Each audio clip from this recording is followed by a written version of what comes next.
We're actually going to customers and figuring out what their pain points are, and then designing solutions that match their pain points. We want to solve problems. We're not selling things. My name is Dr. Dean Bushey. I'm the Vice President, Global Social Innovations Business for the Americas. Social innovations is one of the big reasons that I joined Hitachi. It's focusing on doing good for the society, doing good for the environment, and driving business.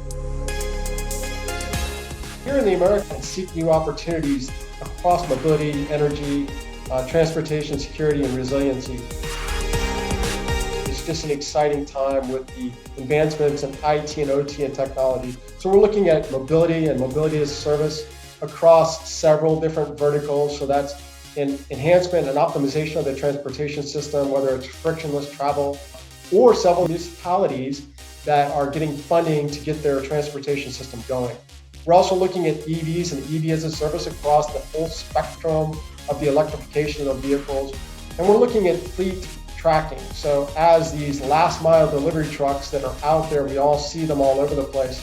How do you track them? How do you optimize the use of fleets? How do you electrify the fleet when that actually comes? So it's a really exciting time. We have over 800 different business units that provide expertise that we can draw from. Also, we bring the experience in the IT OT space. We have years and years of experience in the digital optimization across several different verticals, whether it's transportation or energy or asset tracking. We bring that power of experience in the digital realm to bring needed results for the customers.